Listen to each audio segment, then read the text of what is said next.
Hey everyone, thanks for listening to our second episode of the Four Turntables and a Microphone podcast. My name is John. I am Ricardo. I'm Dan. And I'm Ryan. In this podcast, the four of us get together and talk all things music and our love for collecting vinyl. So, what have you guys been up to this past week? So I saw this video this week of, I'm not sure if you guys caught it, Roger Waters from Pink Floyd playing Mother. I did not. Oh, yeah, no, I saw it. Yeah, it was amazing. He was playing guitar, and then he had his band record their parts separately, and then he pieced it all together. One of the things I noticed, he kind of simplified the music a little bit on guitar, which made me feel good about my lower skills on the guitar. But I found it interesting because apparently there was like huge fan response to it, and everybody was saying how they wanted it to be put up on the pinkfloyd.com website, but because of him and David Gilmour's falling out, he's not allowed to post anything on that website. So it was kind of bittersweet. Yeah. For me, I was watching videos with John Taylor, is Duran Duran bass player. And they're so fun, and I think John Taylor has been an underrated bass player. He's amazing, and he was explaining this how he was just merging all the punk and disco and all the influences that he had back in the early 70s to create that nice bass lines from Duran Duran. He was just doing Planet Earth and Rio is amazing. The bass line is so powerful, it's great. So yeah, it has been fun. So if you can check Duran Duran's website, John Taylor is on fire over there. Is Rio on the album I gave you? No, that's a different album. No, Rio. I have Rio as well. Yeah, Rio is the second. That is coming soon. That's the second album, and no, actually, he has great songs. He has "Save a Prayer," a lot of stuff. So, yeah.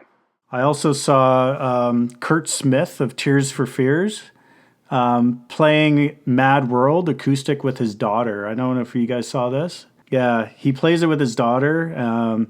Again, he's getting up there in age, so his voice is kind of, you can tell he's not really trying to hit the notes like he did back in the day, but his daughter kind of steals the show. She plays acoustic guitar, she's really good, and her singing voice is amazing. It was pretty cool. Mad World originally is a Tears for Fears song, right? Yes. Okay, yeah, I think I just watched a video on that as well too, but I've heard a couple different versions of that. I think there's a version of that song from the movie Donnie Darko or something like that. I can't remember who did that, but yeah, I love that song. That was Gary Yules. Gary Yules, yeah. I'm really glad we got into podcasting because I'm waiting for us to get bought out by Spotify or other podcasts for exclusive rights. I'm willing to sell us out, guys. I don't know if you heard that last week. Joe Rogan, his podcast is going to be going exclusively on Spotify. Yeah. It's a ridiculous deal. $100 million. I know. At first I was actually really upset. I'm like, okay, what are we as the viewers getting at? You know, you have less choice. But then I heard $100 million, and I was like, all right. There's a lot of truck drivers out there. Yeah, and you know what? I'm not going to listen anymore because I don't know. It's just not the platform I use. I don't know. I'll catch the odd video on YouTube. That's what I usually do anyway. That's how his podcasts sometimes can be 3-4 hours long, and my roommate used to listen to them. Yeah. Because he was just the type of person that genuinely would listen to podcasts all day long. But otherwise, most of the stuff even that he'd show me were just highlight clips on YouTube. Like a 6-minute digestible video taken out of a 4-hour conversation. If it's a good guest, I'll watch the whole thing. But yeah, usually I just watch the clips. Last night I watched that movie. I think, Ryan, I'm not sure if it was you that mentioned it, Hired Guns. Not me. Oh, me? Oh, that was you, Ricardo? Yeah. Yeah, Steve Lukather, Jason Newsted, and all the musicians from Billy Joel, right? Yeah, it's all like session musicians from like the 80s and 90s, and they're talking about the albums they were on. It was incredible. Like they played on every album we listened to, and you just don't realize it's them. And the one guy made this really good point that he said, before there was Pro Tools, there was pros. Mm-hmm. And like these guys were amazing musicians. And the one guy, Steely Dan, was recording Asia, or however you pronounce Asia. it. And Asia in Spanish. yeah. And they couldn't figure out a guitar solo, so they pulled in a session musician, and the guitar solo was done by a session musician. Yeah. Like they tried 7 different people, and he didn't even know until he listened to the completed album that they chose his version. Oh, really? Yeah. Yeah, no, that was. It's a great documentary. Yeah, I love it. Yeah, it's something for session musicians. I was just watching the documentary "It Might Get Loud." With Jack White and The Edge and Robert. Jimmy Page. Jimmy Page, yeah. He's the Kraken, right? That's the Kraken. I'm gonna blame He's all my just word putting faux all pas the on the Kraken. tentacles around you. Yeah. Yeah, but Jimmy Page, he was a. Did I say it right now? Yeah. Yeah. I have dyslexia, and I get 2 names in my head, and they flip around. That's actually why I have my daughter's names tattooed on my arm, because I'm like, oh. Anyways, Jimmy Page, he was like. Do you have it backwards or just? No, straight? I got it in chronological order. So. Okay. Yeah. That's good. Yeah. I mix up their names, anyways. But yeah, he was a session musician for the longest time, and he was talking about that was the time that he developed his chops like crazy, right? Just playing all these technical songs just on the whim, all of a sudden having to pick up music and just play and stuff like that. So yeah. A couple of days ago, I was putting a record away, the I Am Sam soundtrack. I finally added it to Discogs, and I was putting it away. And I found an album that I totally forgot I bought. And it was right next to where I was putting away. It was Snow Patrol. I totally forgot I bought that album. Which one? The one with, what's it called? Chasing Cars. Chasing Cars. Yeah. Yep. And I totally forgot I bought it. And I listened to it once when I first bought it, and then I totally, like, it just escaped my memory. And then I saw it there. I'm like, holy crap, I forgot about this. I remember how much Snow Patrol I used to listen to on the subway. Yeah. So I listened to it today while I was making up my notes for the show tonight. I was introduced to Snow Patrol because they opened up for U2 one tour. Sorry. Oh, nice. One and only U2 reference to this podcast. Yeah, okay. We'll see. I remember that The Edge, a radio station in Toronto, used to play them nonstop when I was growing up as a teenager. No, I was all day on Duran Duran. I was in Duran Duran mood because I was just watching John Taylor, and my wife, and you know, a cool thing is that in Discogs, I was reading, I don't know if you know, guys, when you have the iOS or the mobile application, when you're in your collection, if you shake it, it's going to do a shuffle, and it's going to show you an album that you can play, right? Let's say done with your 5,000 records is going to be easier. 608. Yeah. Is that what I'm up to? Yeah, I'm on it right now, actually. Oh, really? Nice. I got a handful that I haven't added in yet, too. Yeah, no, I have almost 80. But the fun thing is that this morning I was listening to Duran Duran all morning. And then I tell my daughter, okay, shake the phone and let's see what album comes. And boom, comes the Duran Duran live. And my wife say, seriously, we're going to lose. I love Duran Duran, but yeah, because we went to Arcadia Power Station and all the bands that they were in the middle of the thing. That was so cool. Nice. So this is like our second podcast now. You guys got a chance to listen to our first podcast? Us? Ooh, Yeah. us? Yeah. You listened to the first one, right? How'd you guys think it went? How'd our first podcast go? It's great. This guy, Ricardo, is amazing, man. Ricardo, I thought of a drinking game for this one. Okay. Every time I say, so anyways, have a drink. Anyways, let's So anyways. Yeah. Cool. Anything else? Got anything new this week? That's about it for me. Yeah, I just got my summer tires on. That's my highlight, guys. Next segment, Crate-Diggin. Any good crate finds that you guys found this week? I know we can't really go into stores so much and dig into crates. I actually biked by our local guitar shop the other day, and I was pressing my face up to the glass like, pretty soon. I think the local store, Encore Records, is actually going to open up pretty soon. So your forehead and like backs of your 2 hands are now imprinted upon the window of this guy's shop? That's me, yeah. Nice. That'd be my forehead imprint. I can't wait to start crate digging. Did you guys get any new albums this week at all? Yeah, boy. the guy at Ecstasy, the creepy old man who is Kevin, he's not creepy, man. That guy's nice. Yeah, he's nice. He's nice. I was gonna finish it off by saying like creepy in a way that let me tell the story to you guys. All right. The guy is, I don't know. I haven't known him long enough to call him a legend, but I get the vibe that he's like a legend of the town. It's like when I say I'm old and Ricardo says vintage. Yeah. It's not creepy. It's eccentric. So here's the story. I'll let you judge. It's Thursday around noon. I drive up. You know where his shop is. Yeah, it's on the corner of, for our listeners, it's in the Kitchener Market, Kitchener, Ontario. If you Google it on Google Maps, it's like not even a street. It's kind of a sidewalk that I pulled my car up onto, like that Market Street next to the Chinese grocery store. And so I pull up. He's standing outside, blaring Pink Floyd top volume. There's no one around. There's no pedestrians. The Kitchener Market's closed. The Chinese supermarket's closed. There's nobody around except him, just on a lawn chair out front of the store, speakers in all of the open windows, blaring Pink Floyd Time. Love it. Like, you know, the sound of the clocks and all that? Yeah. So it's a sunny day and I pull up. The Civic has its windows down. I turn off the car and I just get out of the car. And he gets up out of his chair and he just puts his hands on his waist and he's standing there. And I go, hey, and I'm standing 4-5 meters away from the guy, social distancing. You know, I'm out on the sidewalk and I just wave, like put my hand up and I'm like, hey, I'm here to pick up a record. Says nothing, turns around, walks in the door. And the door, like this record shop, it's a proper little cupboard of a record shop. It's basically just the first floor of an old house. So he walks in the doorway of this house, and I'm just left on the sidewalk staring into this dark doorway because there's no friggin' light going into this house with speakers crowding all the windows. Walks into this cave, and I'm just stuck out there like, okay, are you gonna, like, do you know, like, you don't know my name. I didn't say my name. I didn't say anything. He's gone for 30 seconds. I'm like hell, I'm walking in after you. Like, you can come back out or whatever, I guess, with maybe you have a list, maybe you went to go get something. It's kind of weird that you just, this is all my initial thought, right?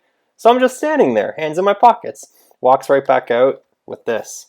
Kaput by Destroyer. So this was something that I picked up on his online store, and I don't want to assume this. I don't want to think this. Maybe I was his only online order.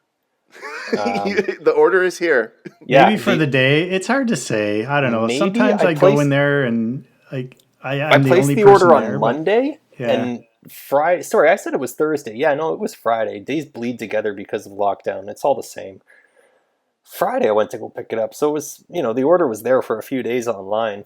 Or he just totally profiled me as I drove up in my beer can car, and I don't know. You look like a Canadian alternative rock kind of guy. Destroyer is Dan Behar. I don't know his name exactly. And after he handed this record to me, he just, said thank you for shopping on our online store. And that was it. I just kind of said thanks and walked away. That's funny. Great. They just opened up their online store really recently, right? Yeah. And it was when I was on, I just went on to quickly check it out to see what he had. And Destroyer is one of my favorite bands. I typed them in, and they had, my favorite album from them as well, which is one that I wasn't able to find at Encore or the Cat one at Guelph, whatever it's called, a few other places. So I was just happy to scoop that up. You know what happens is that on the online store, they don't have all the full inventory. Oh no, so, impossible. Impossible. Yeah, they have too many records. And what happens is that they're going to promote what they have new. So those jewels, you have to be there and dig. And he already knows. I don't know. He has like a mental inventory map on his mind. I don't know, because if you ask something, he said, "Okay, maybe 2 or 3 days ago." He goes to the back and he comes back with the record. And if he doesn't know, if the wife is there, she knows. Second brain. Yeah, second brain. I was telling John that I picked up the album Moving Pictures, sorry, Love that album. by Rush. It wasn't a special edition that I saw on the website. Nice. So it's a 200 grams vinyl. Ooh, thick boy. Thick boy, and was a limited edition for 2015. Comes with a T-shirt. So I went there to pick up the order. I went there on a Sunday. I was able to get into the store, and the store was open. He had the music, and I say, okay, now that I'm here, do you mind if you can find something for me?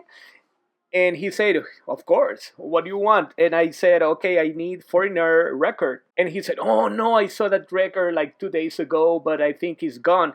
His wife told, no, they're in the back. And She he knows. he went to the back and he picked up two. He cleaned one for me, and actually they start putting Foreigner on the loudest audio system that they have. So they were cranking up all over the street. So yeah, I picked up from them on Sunday. Moving Pictures, limited edition Foreigner record. Then because I was close by on Wednesday, I picked up Iron Maiden Peace of Mind that I was mentioning it earlier. Yeah, just chatting with you. That is the first album that Nico McBrain, the Iron Maiden drummer, came. It's a great album, and they came 3 albums from California that I just did an unboxing video for it. I got Journeyscape, Judas Priest Live, was a live concert in Atlanta in 1985, and Erasure Abbas-esque, which is one of my favorite wife's albums. So yeah, was good. 6 You had records. a nice haul this week. Nice haul. Yeah. That moving And- pictures you got, I've got that in my collection as well. But I'm pretty sure it's in pretty beat up condition. It's an older one. Yeah, you probably have an original. Oh yeah. Yeah, I got an older beat up one too of that album. Yeah, I'm pretty sure the album cover of that is Old City Hall in Toronto. Yeah, no, and I got the T-shirt. Yeah, it's the cover of the album, so it's great. Yeah, he's good. Yeah, that new I always forget the name of it. The new Downtown Kitchener one, was it called X Disc Ecstasy. Yeah. Ecstasy. Oh yeah, Ecstasy. That's where I got Destroyer, yeah. Their online store just opened up, and yeah, they have quite a few items. There was some Rush albums that I have in my shopping cart there. The Rush A Show of Hands is like a live album. I haven't seen that anywhere, but it was pretty expensive. It was like $60 for that album, so that one will stay just in the cart for a while. And there was another Rush album, Snakes and Arrows, they have there. I haven't seen it anywhere, and so it's another place downtown. It's cool. Well, when you go pick them up, get out of your car, say hi, and then nothing else, and see what happens. You look like a Rush. You smell like Live album Rush. fan. I You can smell like smell you Rush. from here. Yeah. What about you, Dan? I didn't get anything this week. I was expecting something, but as Ryan is familiar with, Canada Post has delayed our shipment. Yeah, we've got a joint shipment. We're waiting for, and it's been delayed. So Not a hopefully shipment of next week- joints, but a joint shipment. But I did pre-order another album, Vinyl Me Please, which is a subscription service I subscribe to. They just listed a pre-order for Fiona Apple's second album, which was When the Pawn. It's the first time it's been released on vinyl, and it's coming out in September, which I found crazy that they're already doing pre-orders for September. Well, I ordered something back in March that's coming in July, Yeah. however long that is. Yeah, but pretty early. Delayed due to the COVID. That's. I'm thinking it's a combination of that, and with that one factory that burnt down. There was only 2 suppliers for the. What are they called? Masters? Yeah. Now there's only one factory, so they kind of have to wait, right? Yeah. But that's about it. Nothing else for me. Next week. I didn't get any new albums, but I did have that new album Fever, and then I remember, Dan, that you said you had that extra copy of David Bowie, Is It Any Wonder album. So then I was like, I have to get a new album. So I sent you a message, hey, mind if I stop by? And so I picked up that album today. It was just so fun opening that one. Thank you for that. And I'm still not sure if they sent me a second one by mistake or if I ordered it twice by mistake. I have no idea. oh, really? Yeah. Either way. Either way, I really like it. And yeah, there's some really good tracks on that. Just I guess it features some rare and unreleased tracks from Bowie. So, yeah, so that I got to play that as soon as I got home. There's some really good tracks on that one. Just my only other pickup was my YouTube. I'm sorry, that's number 2. I'm mentioning YouTube. I picked up a new T-shirt. It's so funny. I'm a pretty big guy, 6'6", pretty heavy. So then just the fact that there was a U2 shirt on Kijiji for $10 from their last tour, that was in 2XL. I'm like, oh, I'm going to pick that one up. So I picked that one up this week. So those were my 2 fun finds this week. Great. Anyone else got any new vinyl they picked up at all? Or? I think that's it, man. Cool. So then we're going to go into this week in vinyl history. All right. Just a heads up for those listening. Since we drop our podcasts on a Wednesday, I always do the week in vinyl history from Wednesday to Tuesday, not necessarily the calendar month. So we're going to start off with Wednesday, May 27th. Back in 1963, Bob Dylan released the Freewheelin' Bob Dylan. This is the album that included Blowing in the Wind on it. I love that song. Yeah. In 1977, Neil Young released American Stars and Bars. 86, Journey released Raised on Radio. In 1993, Eric Clapton released Stages, which was a compilation of previously recorded songs from between 65 and 77. 2003, Led Zeppelin released How the West Was Won, which was taken from 1972 performances. They were live performances in California. Ooh. Zeppelin. Yeah. Thursday, May 28th, 1977, Cat Stevens released Izitzo. I hope I'm pronouncing that right. In 1989, the Jacksons released 2300 Jackson Street, which was their final album, and also the very first and last album without Michael on it as part of the Jackson 5. In 1991, this is a classic from my high school days, Smashing Pumpkins released Gish. This is an album I definitely want to pick up on vinyl, but I'm not sure if you guys are aware, all the Smashing Pumpkin vinyls are so expensive for some reason. Even like a current release, you're looking at $60-$70 for like a reprint. I was just looking at that, what's this album, Melancholy of the... Yeah. Oh, yeah. Infinite That Dream. album was really expensive. Their latest one, they had a single, Silvery... I'm sorry for my memory. Silvery Sometimes. And it was a single, and it was a picture disc, and that one was way up there as well, too. Yeah. And all I don't of know them why were they're so expensive, but it's kind of crazy. I picked it up, or I went to pick it up at Sunrise one day because they had it for $39. I'm like, wow, this is crazy. This is usually $60. And then when I went to cash out, it rang out at $60. And I'm like, come on, guys, like your price tag says $39. They wouldn't honor the price tag, so I left They it did there. it? No, Oh, okay. Where No. was that? Sunrise. They just reopened their online store again. Oh, finally, eh? Yeah. All right, let's go to Friday, May 29th. Crosby, Stills, and Nash released their self-titled album. 1984, Tina Turner released Private Dancer. I remember this when I was a kid, and I remember asking my mom why this woman with a terrible voice is famous.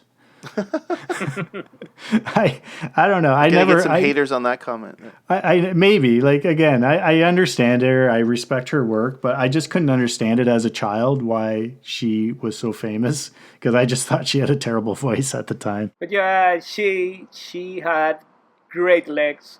Well, there is that. Right? I remember on the Canadian show Video Hits watching the video for that Private Dancer. Oh, it was all over Much Music too. Yeah, not grabbing the actual concept of what is she singing about? A private dancer dancing for money. Yeah. 1995, Teenage Fan Club released Grand Prix. Also in 95, Rod Stewart released Spanner in the Works. In 2000, Bright Eyes released Fevers and Mirrors. If you guys haven't listened to Bright Eyes, definitely take a listen. Or Ryan, I lent you the record one time. Great album. Bright Eyes is amazing. 2001, Goo Goo Dolls released What I Learned About Ego, Opinion, Art, and Commerce. You guys Goo Goo Dolls fans? I heard a couple of songs, and actually I went to one of the concerts. They're so mellow for my taste, but yeah, they're good. We're going now to Saturday, May 30th. 1964, the Rolling Stones debuted their debut album.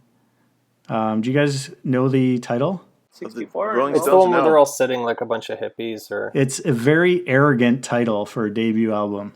It's England's Newest Hit Makers. Okay. Some of the messaging on albums back in the day was so like weird, blatant marketing. It was like, Yeah.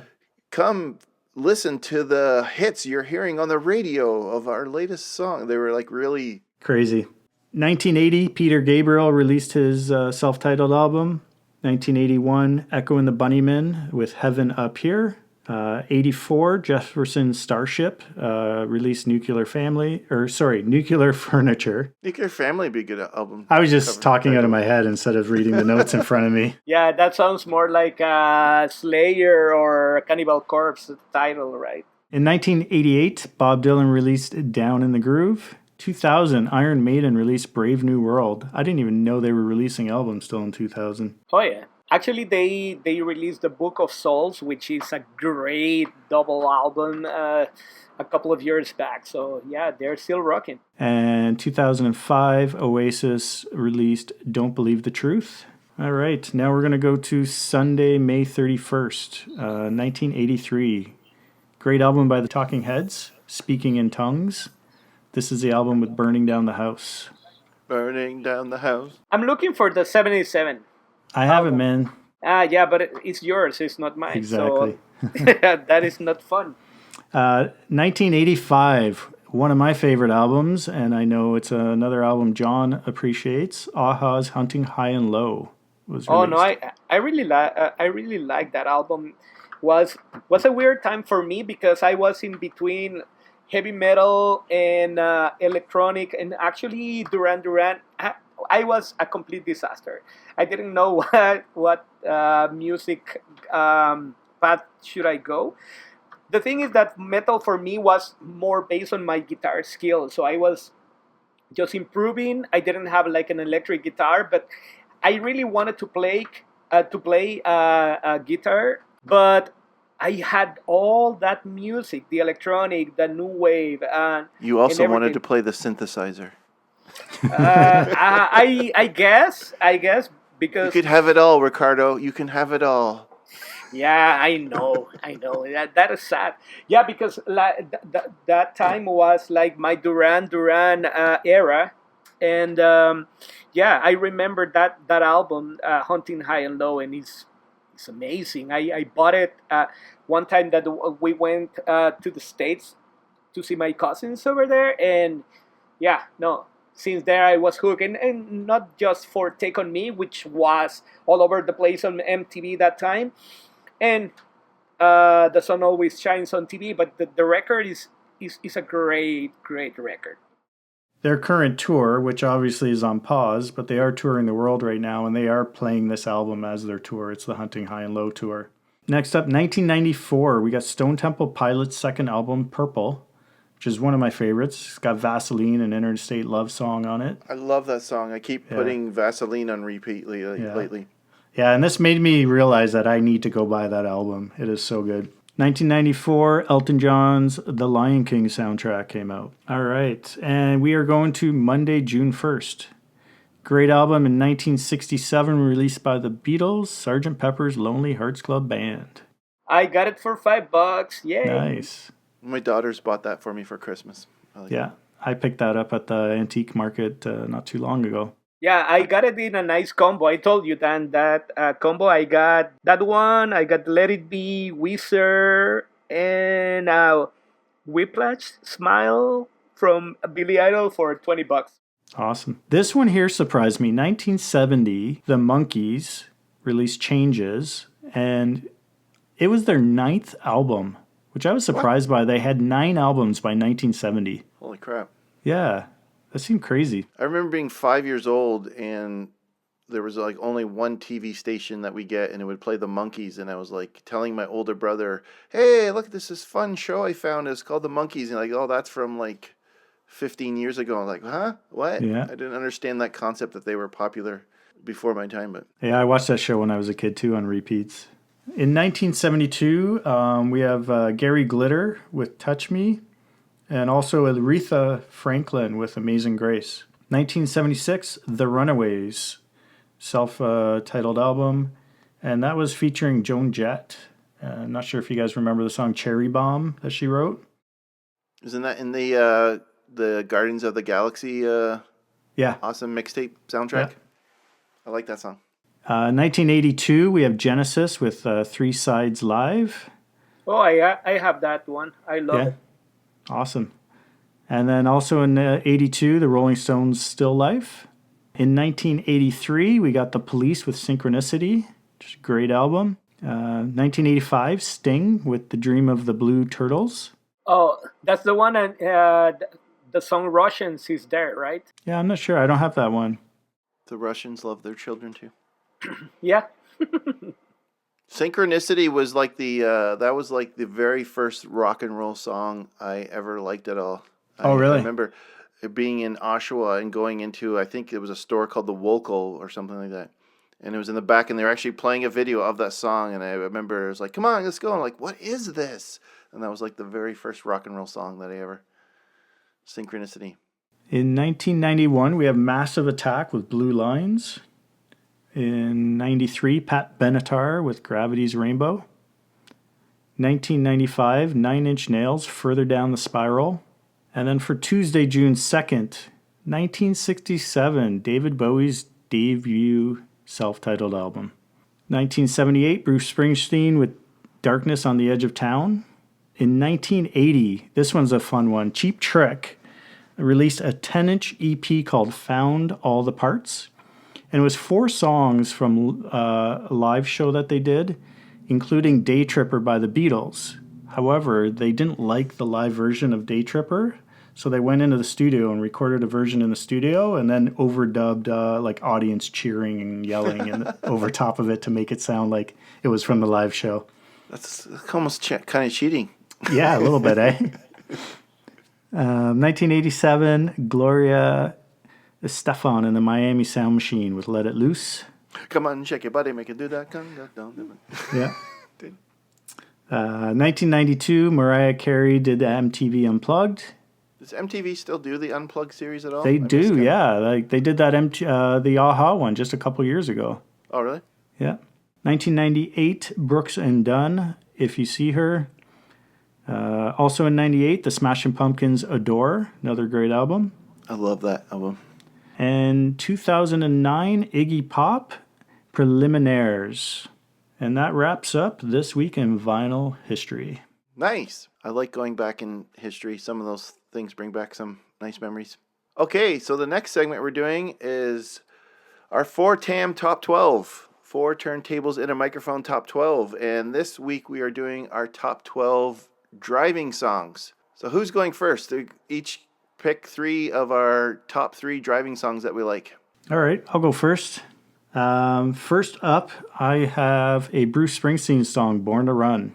It's just one of those great moving songs, you know. You can crank it up in the car, and it's got a great beat. I saw a Ford Bronco today at Shoppers Drug Mart, actually, a Ford Bronco 2. And definitely all original, because it had 18 different shades of blue on it. Nice. But it had the cool Safari windows in the back and 2-door. They don't make trucks like that anymore. It was cool to see, but that would be a song that you'd play in a truck like that. Definitely. Windows down. I want to play these songs as we go through them because I can hear them right now. Andy Dufresne. Andy Dufresne. The music's in your head. You just got to close your eyes. And That's right. What's that from again? Andy Dufresne. Shawshank Redemption. Oh, that's right. Yeah, that's right. Andy Dufresne. Next up, I got Mr. Brightside by the Killers. Oh, yeah. That's just a great another song. great song. Yeah. I can go for driving that song for sure. Yeah.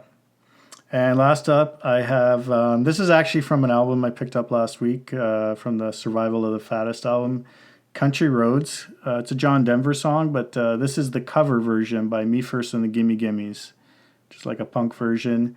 And it kind of just brings me right back to college because there was this girl I used to hang out with back then, and literally we would just spend the night driving around, and she would play the song on repeat. Like we'd listen to it 10 times in a row.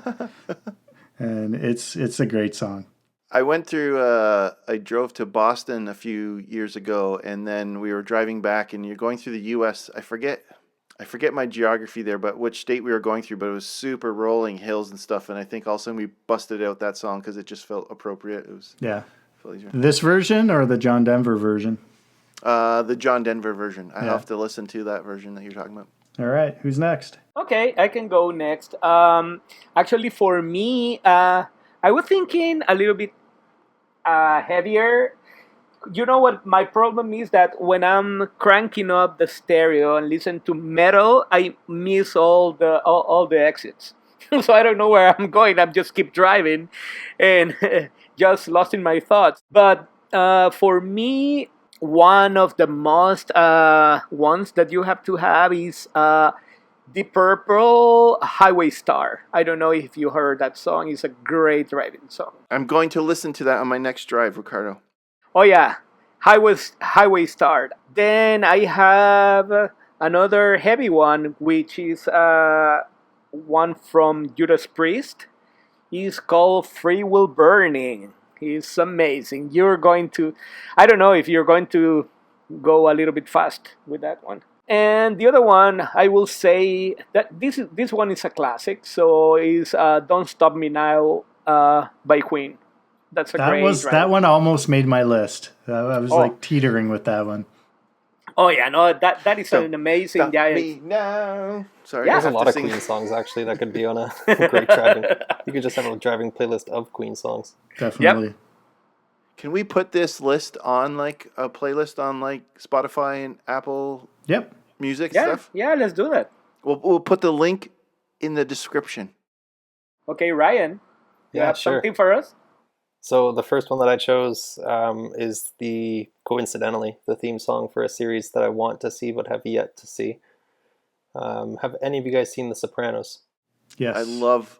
I've literally watched that series like 8 times over now. So every episode begins with "Woke Up This Morning" by by Alabama 3. And the group name, it's kind of weird, but yeah, the group name is just Alabama and then the number 3. But look up "Woke Up This Morning." And to me, that's a great song to go for a drive-in first thing in the morning. Oh, for sure. You're just like grabbing the ticket as you... You feel like you've got a body in your trunk. That's an awesome driving song. I love that song. So the second one that I chose was just dropped in to see what my condition was in. But not the Kenny Rogers one. The one that's by the first edition. And I'm pretty sure that was in... what's that movie The Dude Abides? Steve Buscemi... Jeff Bridges, The Big Lebowski. Oh, The Big Lebowski, that's it. Yeah. So yeah, that was featured as well, I think, in The Big Lebowski. But overall, great driving song on that front there. And then the final one that I chose, this one actually just came out of the conversation we were having on our last episode. One of my favorite albums, The Campfire Head Phase by Boards of Canada. And go for a drive, guys, to Dave Van Cowboy and try not to get a speeding ticket. I have one of those songs on my playlist. All right, let's hear him. Yeah, so my top 3, at number 3 is Harvest Moon by Neil Young.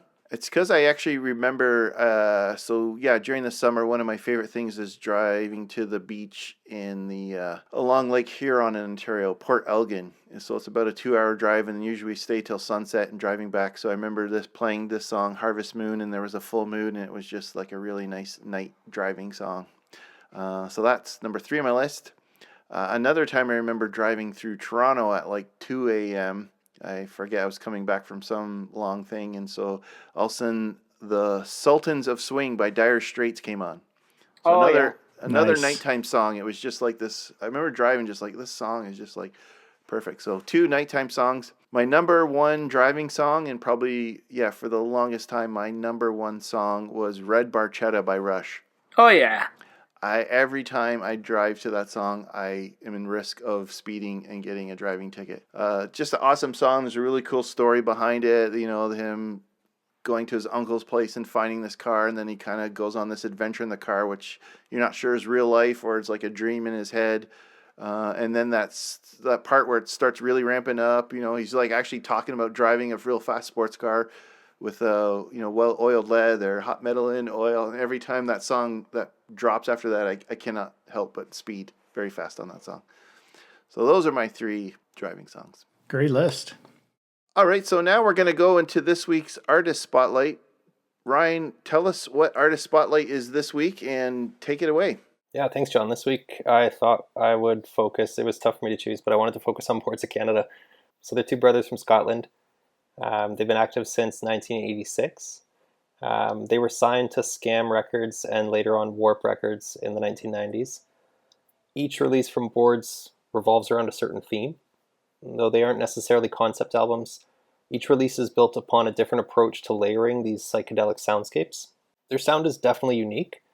Boards combines vintage synths, analog production, and samples from old cassettes of nature documentaries produced by the Nature Film Board of Canada. Their sound is so nostalgic for me.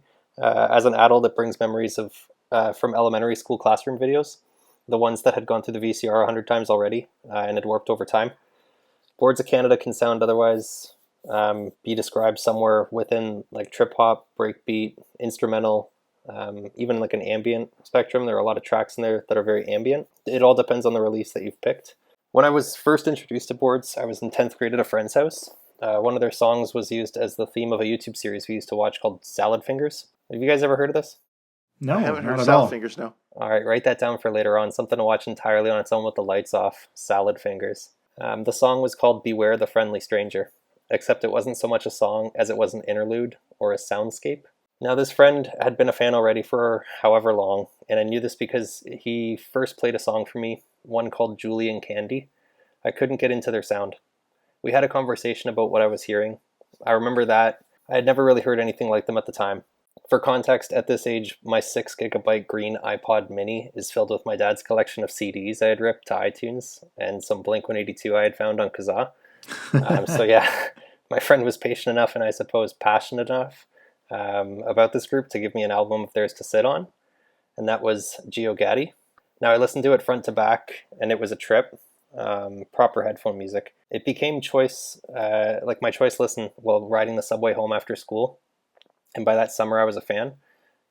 Picking a favorite album is a hard choice from everything that they have. Everything is completely different. In our first episode I mentioned GeoGaddy because it was my first, and I have to thank that album for getting me into Boards of Canada. So it's special to me in that way. Even though this group has been around since the mid-80s, they really do not release a lot of music.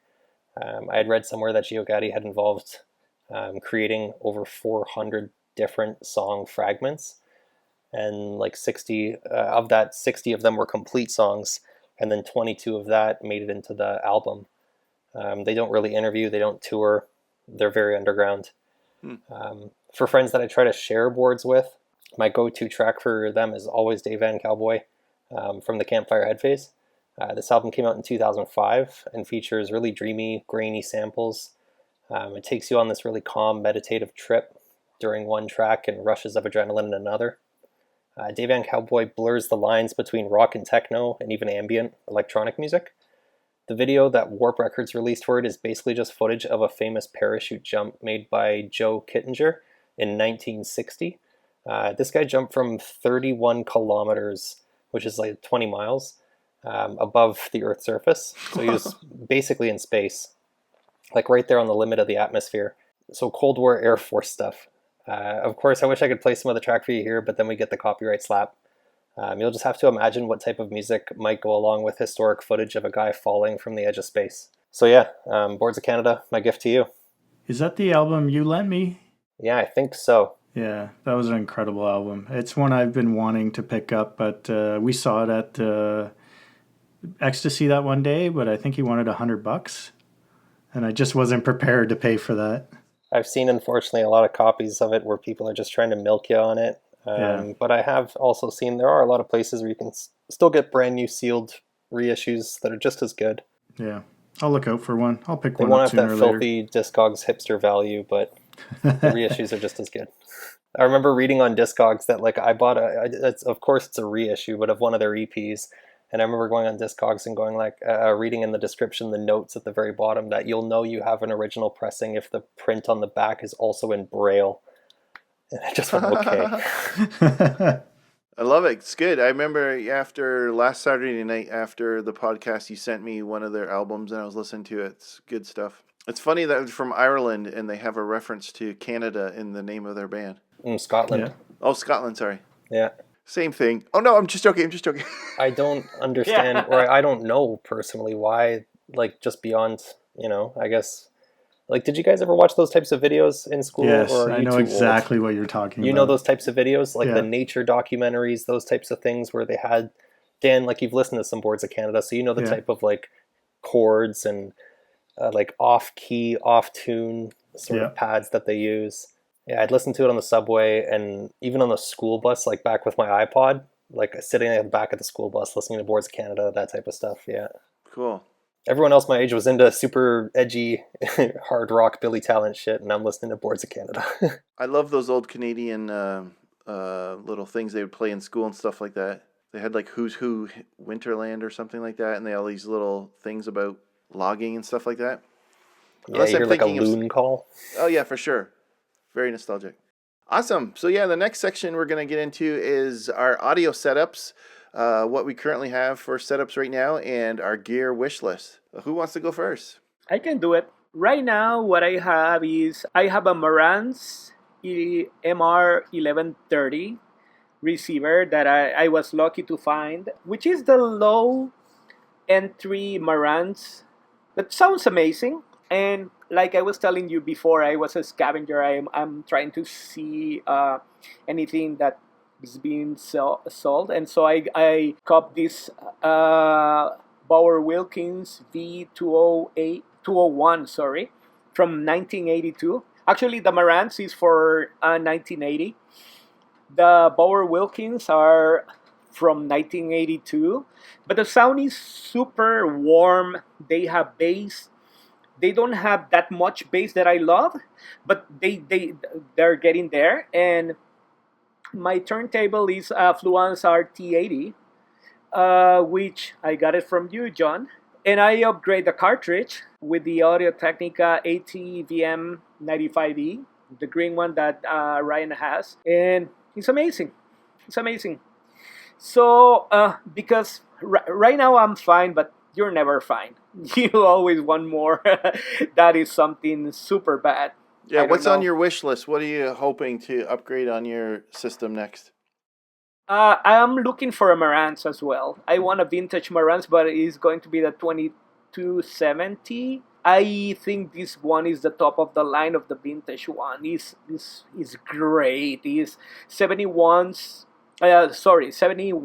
per channel. It's a grain, has the input sensitive, the channel separation, everything is. And I will go for the Fluance RT85.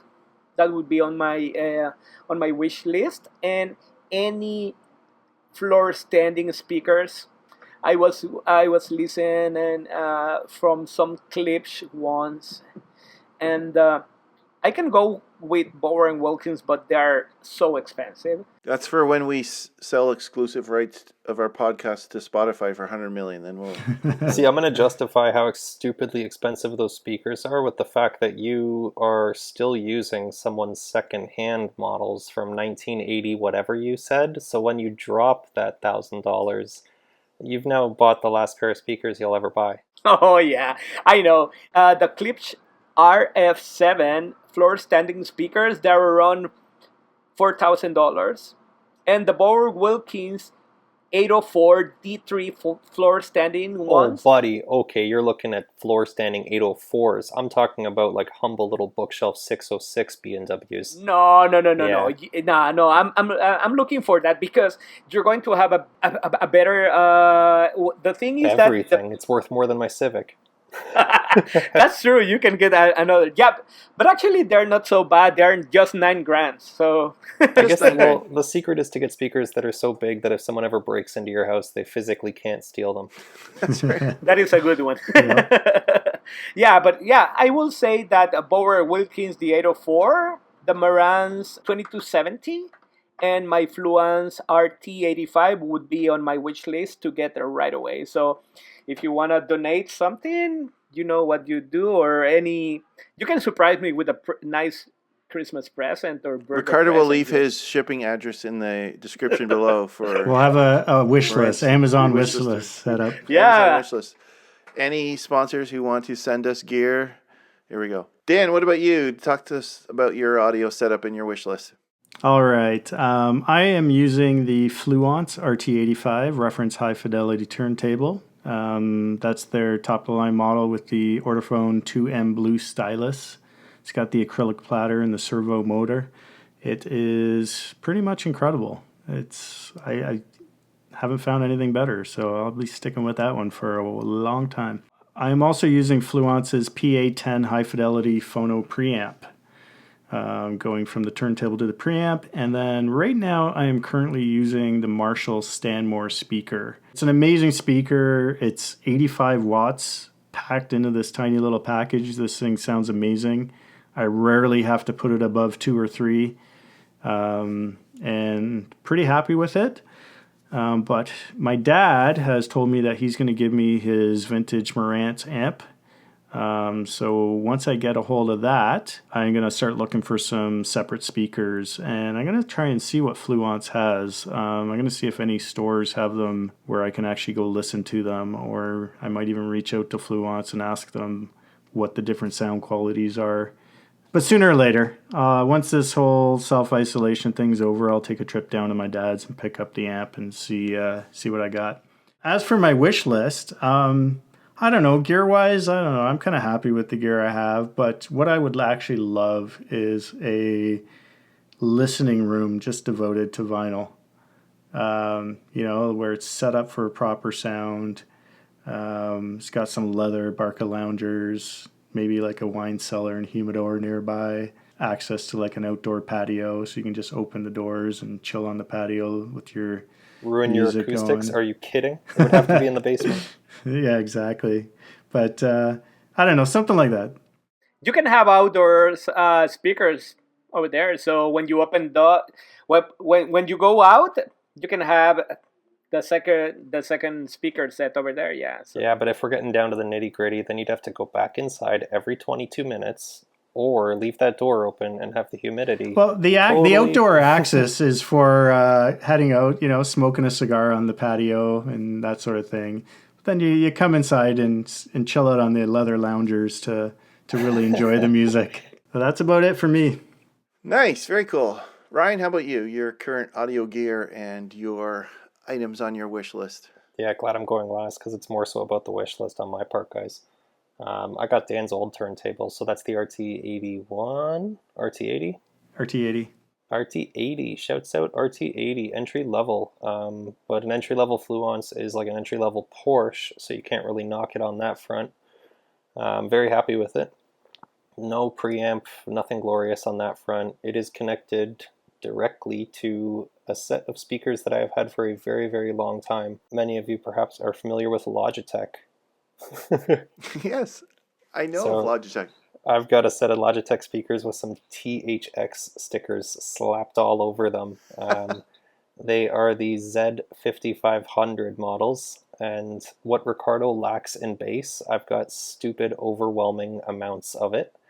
When I'm playing a record, out of 10, my sub is set to 2, and all the other like satellite speakers are just set as I have. And I still do wish that it was just a higher, like clearer, higher end sound that it had. I remember I had Ricardo over once and I was just frustrated for like 5-10 minutes, finicky with the speakers, giving him like sour squints from across the room, like I'm not happy with these speakers. I wish I had better speakers. And that was from listening to Dan's little Marshall speaker that he said was 85 watts, and which really goes to show it's not what the speaker is, it's more so about what the speaker is relative to the room that you have it in is. And that my speakers were cool, I guess, when I had a big space to play them in, but now in my tiny apartment, it just doesn't make any sense. So what I'm looking to replace them with in a year's time, because I'm definitely just saving up those resources until I can get what I really want. I am hopefully going to pick up a pair of Bowers & Wilkins 600 series. So like their entry-level series, which aren't disgustingly expensive, but are still a really, really good sounding product. And I'd be happy to have those in my living room. Very nice. Cool. So yeah, I'll get into my gear setup here. Like Dan, I have the Fluance RT85. Just love that record. I can't see, I have the Ortofon Blue on there. There's a couple of upgrades from there, so I'm not sure if I ever want to upgrade those at all, but it's not something that I'm like really hoping for on those. I'd really like the sound of the RT85. For speakers, I did have a set of a Canadian company called Angstrom. I had like a 5.1 surround sound system hooked up to them before, but then when I got the RT85, I upgraded my stereo system, and I got another Canadian company called Paradigm. I have their Premier 200B bookshelf speakers. So there's a local store in Kitchener, Ontario, Canada here called Natural Sound, and when I went in there, I was going in thinking I was totally going to buy some clip speakers. I was looking at either the R51 PMs or the RP6000Ms, and I like the look of them. I like the kind of copper looking cones on them, and I listened to like a demo of some of them at the local by and large electronics store, so I thought I was gonna just go to my local music specialty shop and pick those up. But then they had these on sale, the premier ones, and I just listened to them. They had a nice listening stage, and that's, yeah, if you're ever buying speakers, if you can actually just go into a place where you can actually listen to them. The clips sounded good, but they were like a real sort of like brightness to them. Like they all sounded like almost so clear. See, I've never had a chance to hear them, but I've read that they're really only good if you want to listen to rock music, which maybe is good for Ricardo, but just that they don't have a lot of low end. It depends. It depends. It depends the model that you want to. But actually, I was testing some clips. With this Kef. Oh yeah, Kef is awesome. Oh, the Kef. But they're not cheap either, eh? Yeah, they're definitely another premium brand. No, but actually, I was comparing the Clips bookshelf series with the Kef, and they were pretty similar. Maybe the Kef were like $20 or $30 more, and the sound, you're completely right. That bass sound was amazing. It blew me away. The important thing about getting speakers is like, yeah, you can read reviews and stuff like that, right? But buying sight unseen, everyone has their own kind of like preference. You have your own ear, how you hear palette, things, and so it's really good to find a store that you can actually sit down. Like in Kitchener, we have a store called Natural Sound, and they actually have like listening booths where they're set up in the proper dimensions and stuff like that. Would they let you bring a couple records of your own, like just if there's something you're familiar with, or is it just whatever you hope they have? Actually, I went to Visions, and Vision, they have it, but the thing is that they connect like a phone to it's a digital sound. So they usually hook up to like a Tidal service, right? A Tidal has like pretty high resolution audio. Exactly, but even though doing that, the sound is great. Can you imagine getting the analog sound is going to be massive. I don't know. Okay, I guess Tidal's better than a friggin' YouTube video or yeah, but just listening to them. So yeah, I was gonna buy the clips, and then they had these Paradigm speakers, and I was just listening to them, and then just for my own sound, there was like a bit more of like a natural. Yeah, they always talk about warmer sounds. It just was like a more natural, and the sound stage sounded really, the way they had it set up. You close your eyes, and I could really just hear this really good stereo separation and everything. So they were on sale, and I like this. They're a Canadian company, so I picked those up. The Paradigm speakers, and then the receiver. When I had the RT80, it had the built-in preamp, but then I had it hooked up just to like a general home theater Pioneer receiver. But I did pick up a dedicated 2.1 receiver from Yamaha. It was called the RN602. Yamaha has been making receivers for a pretty long time, and they mass produce those things, but I think they've got like pretty good sound to them. This one had a phono built into it, and it had a feature called the Pure Direct mode, and just from the reviews I read, when you put it in pure, it bypasses all like the EQ and everything like that, and it just sounded really good to me. This particular one had some my vinyl collection is growing. It's only about 52 vinyl, but I don't have all the music, so I have a lot of music I still want to listen to. So this one had some network features where you could AirPlay from your iPhone to it, or you could connect directly to Tidal or Spotify. And it actually, you could tune into radio stations from all over the world as well too. So I really like that feature. Some of the albums I bought, like the latest Alanis Morissette, you can actually download before you get it, the high resolution, so I could play to that. So yeah, that's my current setup. On my wish list, I think maybe I would like to play around with getting a better preamp than the built-in one on my receiver. I've been watching a lot of reviews on them, and it's kind of fun exploring that world. You can get into that one company called Macintosh. They make preamps that are like $10,000 and up. I don't think I'll ever get into that space. But don't you want that cool flicking green needle, John? I love that green needle. I'm not going to lie.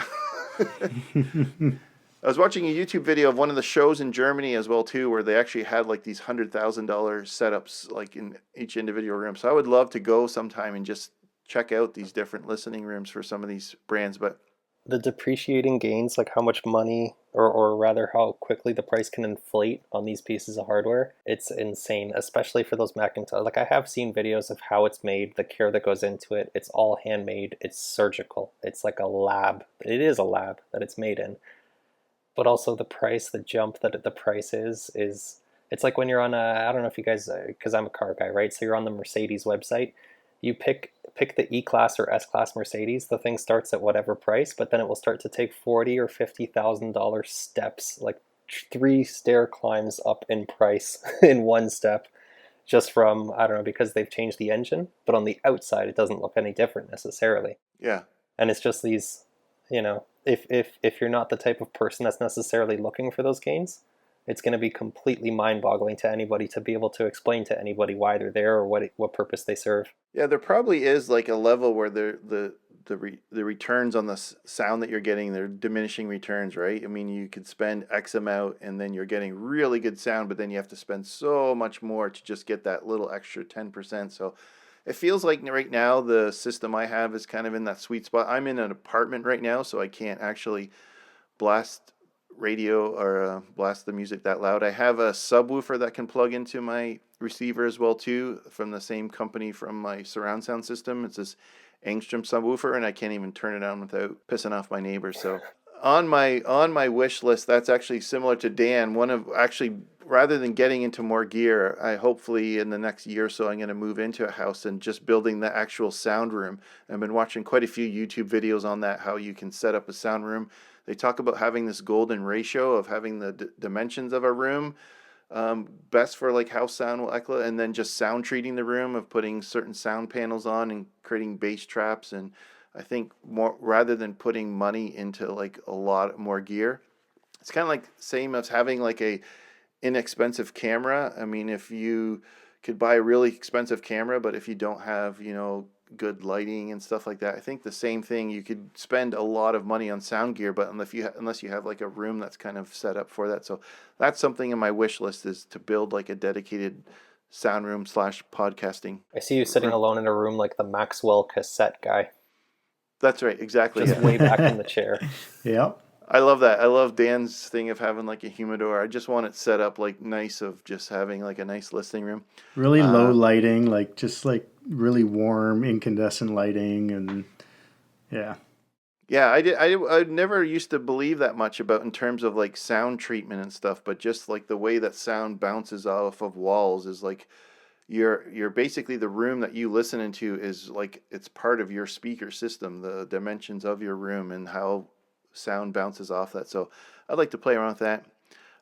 Aside from that, just I love my Paradigm speakers. I would love to get into like their Persona series. They have like a floor standing speakers that are much bigger. They have like the 5F series, but then they jump into like $10,000 a speaker. So that's, yay, I won the lottery. I'm going to build a sound room type thing. But anyways, that's my wish list for my sound system. Awesome. I think that's wraps us up there. That kind of wraps us up for our second episode of 4 Turntables and a Microphone. I hope everyone enjoyed it. Please remember to subscribe so you don't miss our next episode. You can find us on Instagram at 4TAM Podcast. That's 4TAAM Podcast. You can also do a search for us on YouTube at 4 Turntables and a Microphone. And in the descriptions there, we'll have links to all the different ways you can listen to our podcasts. So that's at 4TAM. We're on Apple Podcasts, on Spotify, and many other podcasting services. So hope you enjoyed it, and we hope to see you next week. Yeah, goodbye, guys. Have a good one. Love you.